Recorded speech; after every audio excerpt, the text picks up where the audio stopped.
ओम शांति। आज हम 14 जून के साकार मधुर महावाक्य सुनेंगे। आज बाबा ने कहा, मीठे बच्चे बाप के साथ साथ तभी चल सकेंगे जब इस पुरानी दुनिया से बेहद का वैराग्य होगा। बाप के साथ साथ तभी चल सकेंगे जब इस पुरानी दुनिया से बेहद का वैराग्य होगा। प्रश्न है आज का, भगवान समर्थ होते हुए भी उसके रचे हुए यज्ञ में विघ्न क्यों पड़ते हैं? उत्तर, क्योंकि रावण भगवान से भी तीखा है। जरूर जब उसका राज्य छीना जाएगा तो वह विघ्न डालेगा ही। शुरू से लेकर ड्रामा अनुसार इस यज्ञ में विघ्न पड़ते ही आए हैं, पड़ने ही हैं।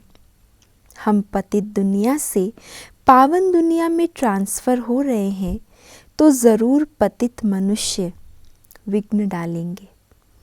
बाबा कह रहे, रावण का राज्य है, अब उसका राज्य जाने वाला है, उसका राज्य छिन रहा है, तो ज़रूर वो विघ्न तो डालेगा ही। तो यज्ञ में शुरू से ड्रामा अनुसार विघ्न पड़ते ही आए और पड़ने ही हैं।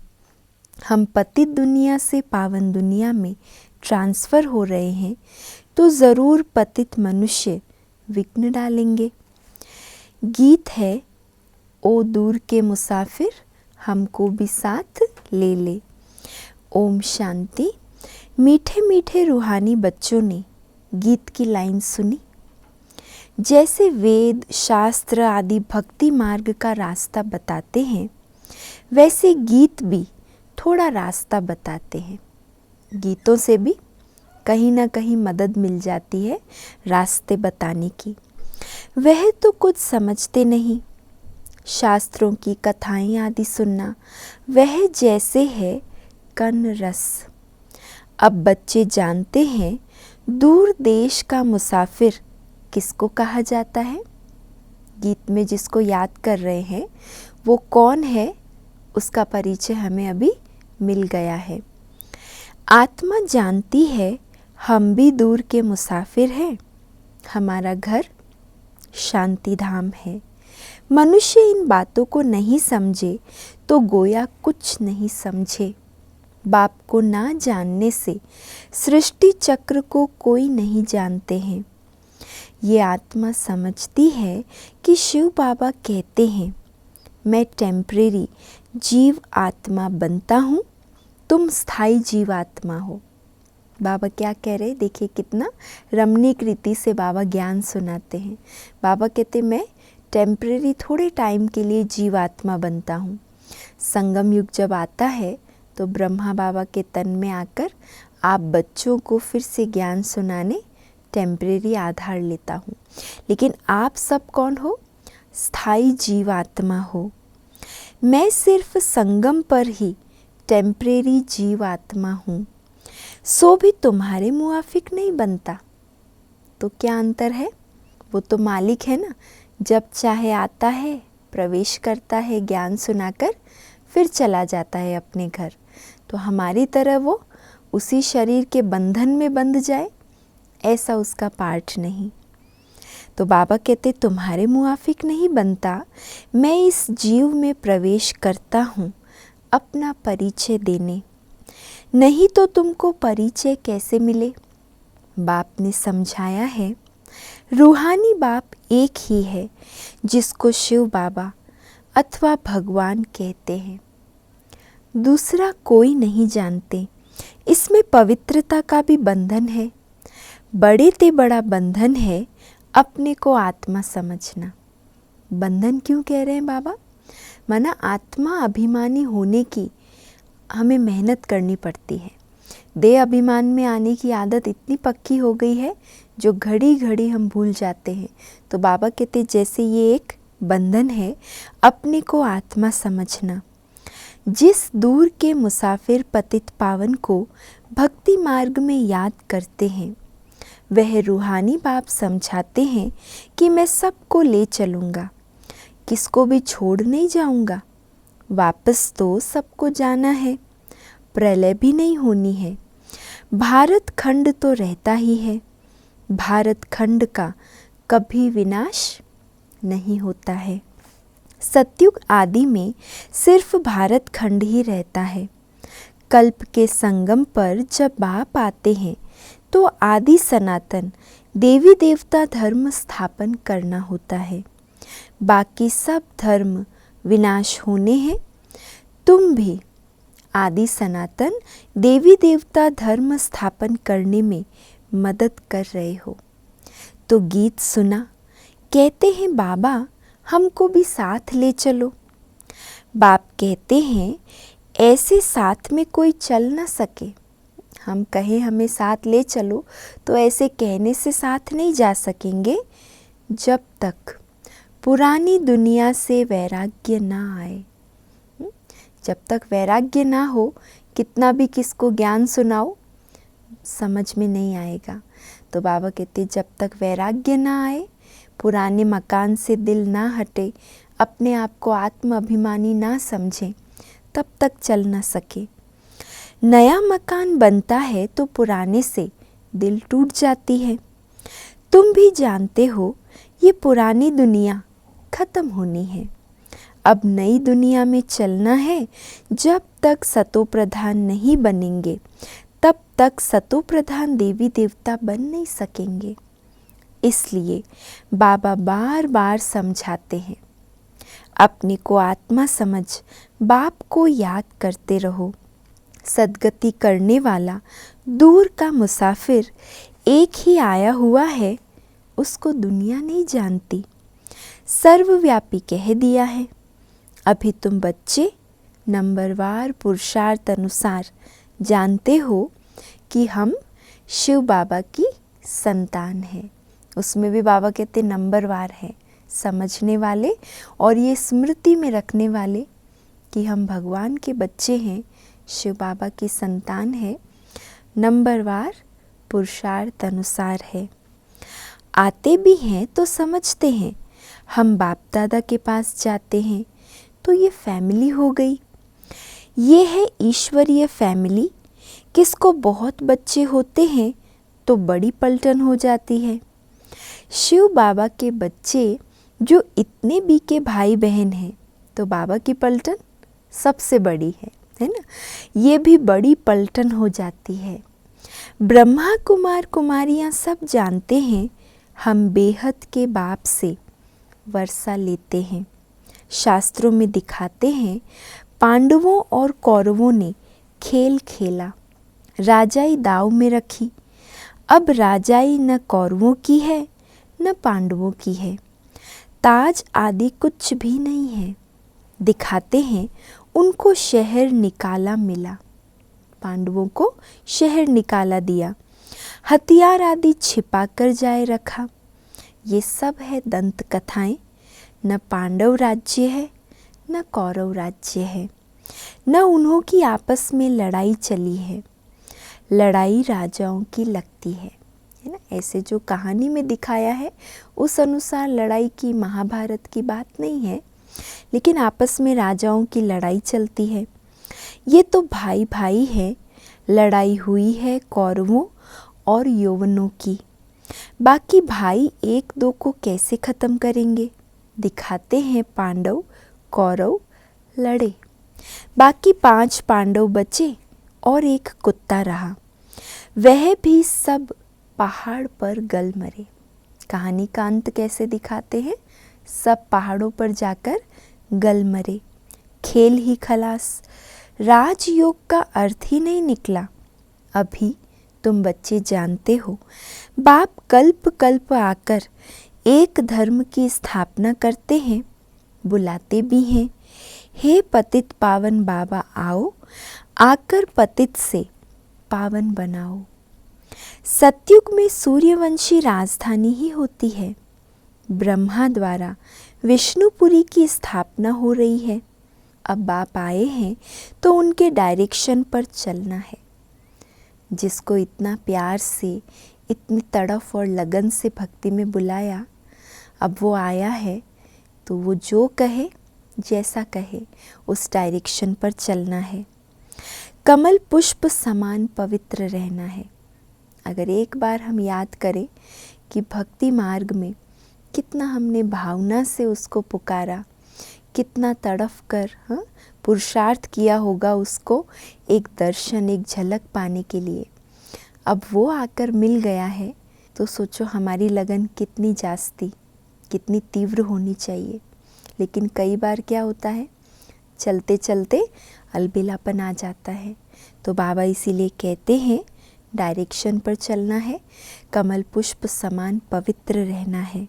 कन्याओं को तो ऐसे नहीं कहेंगे कि गृहस्थ व्यवहार में रहते कमल फूल समान रहो, वह तो है ही पवित्र। यह गृहस्थियों के लिए कहा जाता है। कुमार और कुमारियों को तो शादी करनी ही नहीं चाहिए, नहीं तो वह भी गृहस्थी हो पड़ेंगे। कुछ गंधर्वी विवाह का नाम भी है। कन्या पर मार पड़ती है तो लाचारी हालत में गंधर्वी विवाह कराया जाता है। वास्तव में बाबा कहते बहुत लाचारी हालत में किसी किसी को ऐसा करना पड़ता है, लेकिन फिर भी बाबा तो यही कहते हैं वास्तव में मार भी सहन करनी चाहिए, परंतु अधर कुमारी नहीं बनना चाहिए। चाहे कितना भी मार सहन करनी पड़े, लेकिन बाबा कहते हैं अधर कुमारी नहीं बनना है। बाल ब्रह्मचारी का नाम बहुत होता है। शादी की तो हाफ पार्टनर हो गए। कुमारों को कहा जाता है तुम तो पवित्र रहो। गृहस्थ व्यवहार वालों को कहा जाता है गृहस्थ व्यवहार में रहते कमल फूल के समान बनो। हर एक के लिए बाबा की श्रीमत उनके सरकमस्टांस के समान, उनकी परिस्थिति के अनुसार बाबा श्रीमत देते हैं, तो उस अनुसार वो श्रीमत माननी है। उन्हों को ही मेहनत होती है। शादी ना करने से बंधन नहीं रहेगा। कन्या को तो पढ़ना है और ज्ञान में बहुत मजबूत रहना है। अगर कन्या अच्छी तरह पढ़ लिख कर ज्ञान योग में मजबूत हो जाए तो कितने घर वालों का, कितने परिवारों का उद्धार कर सकती है। तो बाबा कहते बहुत मजबूत रहना है। छोटी कुमारियाँ जो सगीर है, माना नाबालिग होते हैं, उनको तो हम ले नहीं सकते, वह अपने घर में रहकर पढ़ सकती है। माता पिता ज्ञान में आए तो सगीर को ले सकते हैं। ये तो स्कूल का स्कूल है, घर का घर है और सत्संग का सत्संग। सत माना एक बाप, जिसके लिए ही कहते हैं ओ दूर के मुसाफिर। आत्मा गोरी बनती है, बाप कहते हैं मैं मुसाफिर सदा गोरा रहता हूँ, प्योरिटी में रहने वाला हूँ।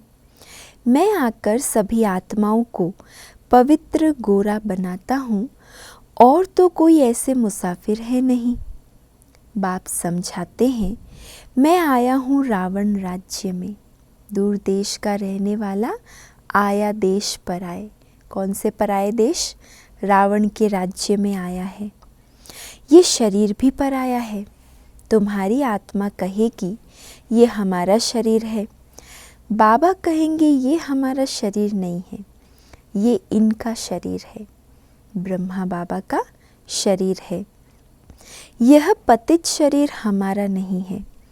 आते ही हैं इनके बहुत जन्मों के अंत के जन्म में। जो नंबर 1 पावन था वही नंबर लास्ट अर्थात अंत में विकारी बनते हैं। पहला नंबर 16 कला संपूर्ण था, अब कोई कला नहीं रही। पतित तो सब है ही, तो बाप दूर देश का मुसाफिर हुआ ना। तुम आत्माएं भी मुसाफिर हो, यहाँ आकर पार्ट बजाती हो। इस सृष्टि चक्र को कोई नहीं जानते हैं, भल कोई कितना भी शास्त्र आदि पढ़ा हो, परंतु यह ज्ञान कोई नहीं दे सकते। बाप समझाते हैं मैं इस तन में प्रवेश कर इन आत्माओं को ज्ञान देता हूँ। वह तो मनुष्य को शास्त्रों का ज्ञान देते हैं। वह हो गए भक्त, सद्गति दाता तो एक ही है। वही ज्ञान का सागर है। उनको ना जानने कारण देह अभिमान आ जाता है। वह कोई ये तो समझाते नहीं है कि अपनी को आत्मा निश्चय करो। आत्मा पढ़ती है ये कोई समझाते नहीं है, क्योंकि देह अभिमान है ना। आत्मा का ज्ञान कोई भी सत्संग में कोई भी साधु सन्यासी देते नहीं है ना। अपने सत्संग में वो ये कहते हैं कि अपने को आत्मा निश्चय कर परमात्मा को याद करो। वो तो अपना ही ज्ञान अपनी ही तरफ उनका बुद्धि योग लगाते हैं। अभी दूर का मुसाफिर तो शिव बाबा को ही कहेंगे। तुम जानते हो हम 84 का चक्र लगा चुके हैं। बाप कहते हैं 5000 वर्ष पहले भी समझाया था कि बच्चे तुम अपने जन्मों को नहीं जानते हो। मैं जानता हूँ गीता में आटे में लून मिसल कुछ है, कुछ सत्यता लून मिसल है, माना नमक जितनी। वही गीता का एपिसोड, वही महाभारत की लड़ाई, वही मन मना भव मध्याजी भव का ज्ञान है। माँ में कम याद करो, लड़ाई भी बरोबर लगी है। पांडवों की विजय हुई, विजय माला विष्णु की गाई जाती है। शास्त्रों में तो दिखाया है पांडव गल मरे, फिर माला कहाँ से बनी? अब तुम समझते हो कि हम विष्णु की माला बनने यहाँ आए हैं। ऊपर में है पतित पावन बाप, उनका यादगार चाहिए ना। भक्ति मार्ग में यादगार गाया जाता है, कोई 8 की माला, कोई 108 की माला, कोई 16,108 की बनाई है।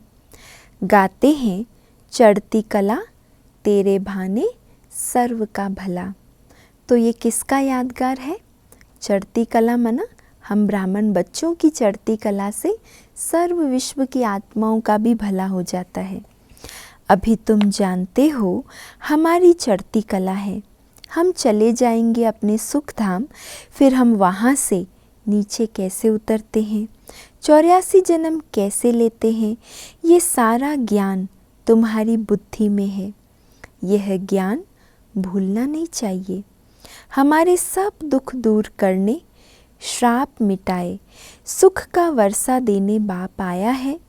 रावण के श्राप से सबको दुख होता है, तो अब बाप को और वर्षे को याद करना है। तुम जानते हो हम सूर्यवंशियों ने भारत में राज्य किया। भारत में ही शिव बाबा आते हैं, भारत ही स्वर्ग था। यह गड़ी गड़ी बुद्धि में याद रख करना पड़े। जिसने 84 का चक्र नहीं खाया होगा वह न धारणा करेंगे न कराएंगे। उसके लिए समझा जाएगा कि इसने 84 जन्म नहीं लिए हैं। यह देरी से आते हैं, स्वर्ग में नहीं आते हैं। पहले पहले जाना तो अच्छा है ना। नए मकान में पहले खुद रहते हैं, फिर किराए पर चढ़ाते हैं, तो वह फिर सेकंड हैंड हुआ ना। सतयुग है, नई दुनिया, त्रेता सेकंड हैंड कहेंगे। तो अब बुद्धि में आता है हम स्वर्ग नई दुनिया में जाएं, पुरुषार्थ करना है, प्रजा भी बनती जाएगी। तुमको मालूम पड़ता जाएगा कि माला में कौन कौन पिरो सकते हैं। अगर किसको सीधा कहा जाए कि तुम नहीं आएंगे तो हार्ट फेल हो जाए। इसलिए कहा जाता है कि पुरुषार्थ करो। बाबा सीधा सीधा किसी का रिजल्ट सुनाते नहीं हैं, लेकिन यही कहते हैं पुरुषार्थ करो, अपनी जांच करो कि हमारा बुद्धि योग भटकता तो नहीं है। तुम्हारा शिव बाबा से कितना लव होता जाता है। कहते भी हैं हम बाप दादा के पास जाते हैं, शिव बाबा से दादा द्वारा वर्षा लेने जाते हैं। ऐसे बाप के पास तो कई बार जाएं, परंतु गृहस्थ व्यवहार भी संभालना है। भल बहुत धनवान है, परंतु इतनी फुर्सत नहीं, पूरा निश्चय नहीं, नहीं तो मास 2 मास बाद आकर रिफ्रेश हो सकते हैं। उनको घड़ी घड़ी कशिश होगी। सुई पर जंक चढ़ी हुई होती है तो चुंबक इतना खींचता नहीं है। बाबा कहते देखो जो ऐसे निश्चय बुद्धि होंगे उनको क्या लगेगा, बार बार हम बाबा से जाकर मिलें। और जिनको पूरा निश्चय नहीं होगा, जैसे कि सुई पर अगर जंग चढ़ी है तो फिर चुंबक की ओर खींचती नहीं है, जिनका पूरा योग होगा उनको झट कशिश होगी, भाग आएंगे। जितनी कट उतरती जाएगी, उसकी निशानी कट उतरती जाएगी, उतनी ही कशिश होगी। हम चुंबक से मिले, गीत है चाहे मारो चाहे कुछ भी करो, हम दर से कभी नहीं निकलेंगे, परंतु वह अवस्था तो पिछाड़ी में होगी।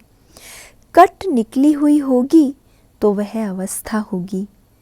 बाप कहते हैं, हे आत्माएं, मन मना भव रहो, भल अपने गृहस्थ व्यवहार में रहो, लेकिन अवस्था कैसी हो? मन मना भव। ऐसे नहीं कि यहाँ भाग कर आए बैठ जाना है, सागर पास बादलों को आना है रिफ्रेश होने, फिर सर्विस पर जाना है। बंधन जब खलास हो तो सर्विस पर जा सके। माँ बाप को अपने बच्चों को संभालना है। जो रचना रची है तो उसकी पालना भी करनी है, संभाल भी करनी है। बाप की याद में रहना है, पवित्र बनना है।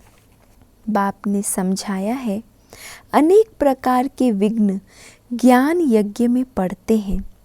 कहते हैं ईश्वर तो समर्थ है, फिर विघ्न क्यों? मनुष्यों को पता ही नहीं है रावण भगवान से भी तीखा है। रावण का राज्य आधा कल्प से चल रहा है, तो बाबा कहते रावण भगवान से तीखा है। उनकी राजाई छीनी जाती है तो अनेक प्रकार के विघ्न पड़ते रहते हैं, है ना।